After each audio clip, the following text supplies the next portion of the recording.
안녕하세요. 고려대학교 계산 및 합성생물학 실험실 임찬영입니다. 제가 오늘 발표할 논문은 Functional Classification of Long Non-Coding RNAs by K-mer Content라는 제목의 논문이고요. 네이처 제네틱스에 2018년에 게재되었습니다.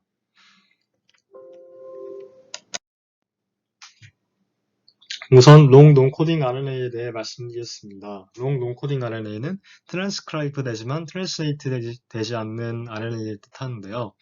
따라서 안에 단백질이나 진을 포함하고 있지 않아서 과거에는 정크 RNA라고 불리며 쓸모없는 RNA로 여겨지기도 했습니다. 하지만 이들은 화학적, 물리학적으로 세포 내에서 상당히 중요한 역할들을 하는데요. 일단 지금까지 알려진 것만 해도 트랜스크립션 과정에서 레귤레이터로 작용하거나 혹은 에피제네틱 레귤레이터로서 작용하고 또한 포스트 트랜슬레이셔널 모디피케이션 과정에서도 관여하는 것으로 알려졌습니다. 하지만 이들이 이런 기능을 예측하는 건 상당히 어려운데요. 왜냐하면 컴퓨테이셔널 메소드로 예측을 하기 위해서는 이들이 서열에 따라서 기능을 가져야 이런 걸 예측하기가 쉬운데 이들은 단백질로 번역되어서 기능을 하는 게 아니라 RNA 상태에서 구조적으로 이렇게 물리적, 화학적 기능을 수행하기 때문에 이들이 기능을 예측하는 것은 상당히 어렵습니다. 단백질 같은 경우에는 최근에 알파폴드나 로제타폴드 같은 툴들이 개발되면서 이런 구조적인 기능을 예측하기가 비교적 쉬워졌는데요. 하지만 이러한 RNA 같은 경우에는 그런 툴들이 아직까지는 미흡해서 아직까지도 예측이 비교적 힘들다고 말할 수 있습니다. 이에 대한 예시로는 XIST와 KCNQ1OT1 이 두 논코딩 RNA가 있는데요. 이들은 시스진, 그러니까 같은 크로모솜에 있는 진들이 펑션을 리프레스하는 비슷한 역할을 하지만 시퀀스 얼라인먼트 알고리즘으로서는 이들이 유사성을 발견할 수가 없습니다. 따라서 저자들은 Kmer을 기반으로 하는 새로운 접근 방식을 제안했는데요.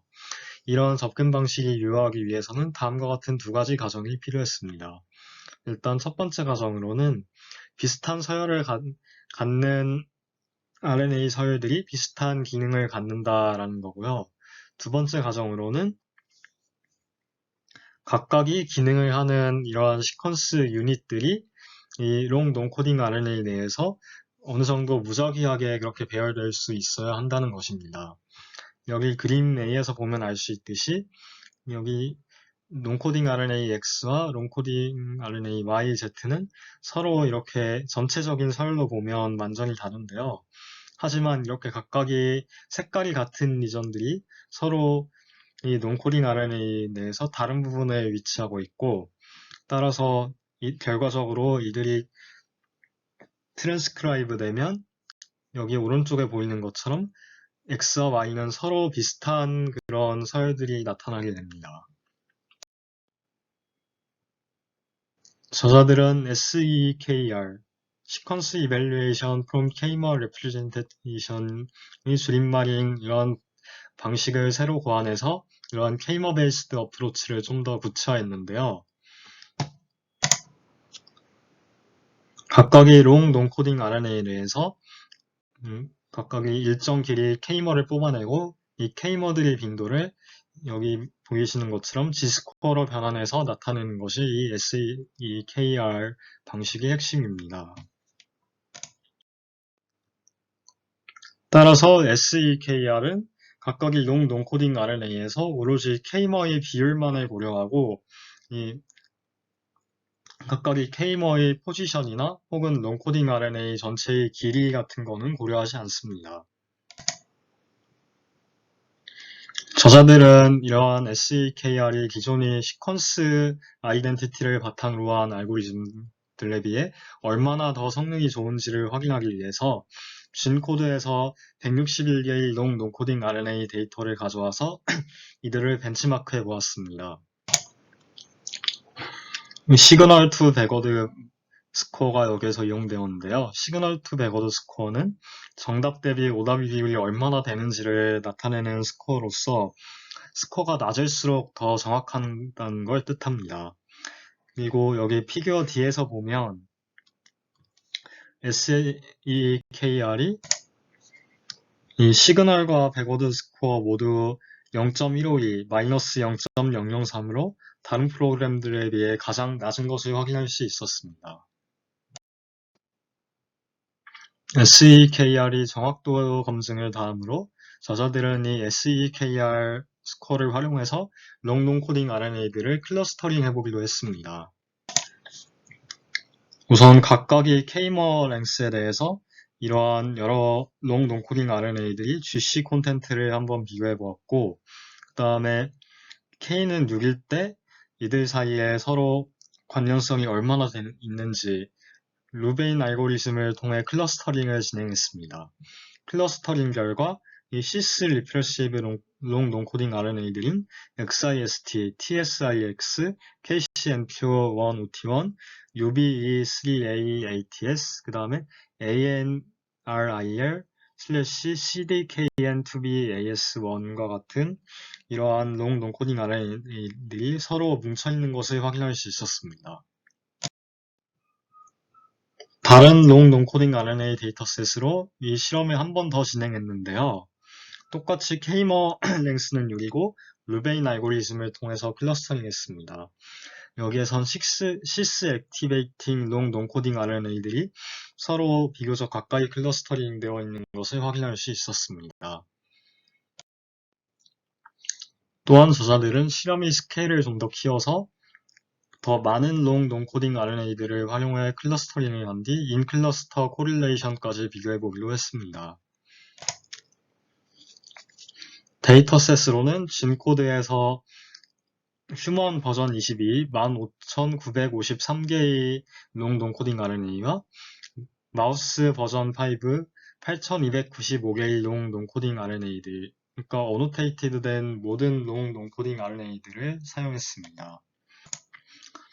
그리고 각각의 중에서 이러한 롱 논코딩 RNA들을 총 5개의 커뮤니티로 클러스터링 했고, 어느 클러스터에도 속하지 않는 롱 논코딩 RNA들을 따로 눌러 분리했습니다. 여기 보시면 마우스 4번을 제외한 모든 커뮤니티에서 피어슨 코릴레이션 코에피션트가 뭐 그다지 높지는 않게 나타납니다. 저자들은 셀 내에서 롱 논코딩 RNA들이 어디에 위치하는지를 확인함으로써 이 롱 논코딩 RNA들이 기능이 서로 연관이 있는지 확인해보고자 했습니다. 저자들은 각 커뮤니티 내에서 롱 논코딩 RNA들이 핵 내부와 외부에 편지하는 게 비슷한 양상을 보인다면, 그리고 이게 클러스터들 사이에선 서로 명확히 나뉜다면 이 각각의 클러스터들이 서로 다른 기능을 하는 롱 논코딩 RNA들을 제대로 묶었다는 증거가 될 수 있다고 가정했습니다. 따라서 K562와 HEPG2라는 두 세포에서 각각 어떻게 로컬라이제이션 되는지를 확인해 보기로 했습니다. 확인 결과 각각의 커뮤니티에서 큰 비율 차이를 나타내진 않았지만 조금이라도 확실한 그러한 차이를 나타낸 커뮤니티들이 있었는데요. 양상을 살펴보면 그룹 1이 대체적으로 핵 내부에 훨씬 로컬라이제이션 됐고 그룹 3가 훨씬 핵 바깥쪽에서 로컬라이제이션 됐습니다. 그리고 K562번 세포의 폴리솜은 그룹 3에서 가장 많이 나타났고 그룹 1에서 가장 적게 나타났는데요. 저자들은 이러한 실험을 통해서 정확히 확인할 수는 없지만 각각의 커뮤니티별로 이렇게 차이가 존재하고 이것이 기능에 연관이 있을 수 있다라고 결론 내렸습니다. 피규어 B에서 진행한 이클립 실험은 각각의 타겟 RNA에 대한 리보솜 바인딩 프로테인들이 바인딩 사이트를 매핑하는 실험입니다. 이 실제 실험 결과값을 로지스틱 리그레션 모델을 통해 학습하고 그 다음에 각각의 프로테인과 롱 논코딩 RNA가 결합을 하는지 안 하는지를 이 모델을 통해서 예측했는데요. 이때 인풋으로 이 커뮤니티에 대한 정보를 같이 넣어줄 경우에 프리시전과 리콜 두 수치가 모두 0%에서 5% 정도 증가하면서 모델이 좀 더 정확해지는 것을 확인할 수 있었습니다. 저자들은 다음으로 롱코딩 RNA들에 대해 단백질 결합 테스트를 진행했는데요. PWM은 포지션 웨이트 매트릭스로서 각각의 트랜스크립션 팩터의 DNA 바인딩 스페시피시티를 나타냅니다. 따라서 여기 그래프에 있는 17개의 단백질들이 각각의 바인딩 모티프에 대해서 이 모티프로서 작용할 수 있는 육모의 비율이 각각의 커뮤니티에서 얼마나 존재하는지를 이렇게 표로 나타내는데요. 총 17개 중에서 이 별 표시된 11개의 모티프들이 바인딩 엔리치드 커뮤니티에서 더 많은 것으로 나타났고, 따라서 전체적으로 바인딩 엔리치드 커뮤니티가 바인딩 not 엔리치드 커뮤니티에 비해 이러한 모티프로서 작용할 수 있는 케이머들의 비율이 높다라고 얘기할 수 있습니다.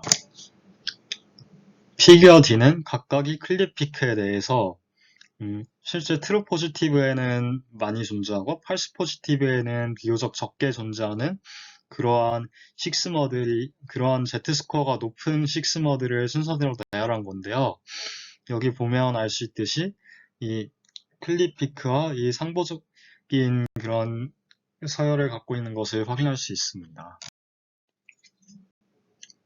이번 실험에선 저자들은 프레시전, 그러니까 롱코딩 RNA 지금까지 가장 잘 알려지고 가장 중요한 그런 기능을 테스트해보고자 했습니다. 우선 테트리스가 이 플라스미드의 롱코딩 RNA와 그 다음에 여기에 같이 붙여준 리포터진을 플라스미드에 빠르게 넣어주고요. 그리고 이렇게 플라스미드에 들어간 롱코딩 RNA와 리포터진은 피기백 트랜스포세이즈라는 것에 의해서 빠르게 DNA 스트랜드로 들어가게 됩니다. 이렇게 크로모점의 DNA에 인서션되면 인설션된 가닥과 인설션이 되지 않은 상동 염색체의 가닥 사이에서 이러한 진들이 발현이 어떻게 달라지는지를 확인해 볼 수 있습니다. 피규어 C2는 이렇게 같이 넣어준 루시퍼레이즈를 통해서 이런 리프레션이 얼마나 잘 일어났는지를 확인하는 그래프이고요. 이 그래프들을 분석한 결과 밑에 있는 FGH 결과가 나왔는데 F에서는 C커가 R값이 마이너스 0.52, NH머가 R값이 0.16, 그 다음에 스트레처가 R값이 마이너스 0.02가 나왔습니다.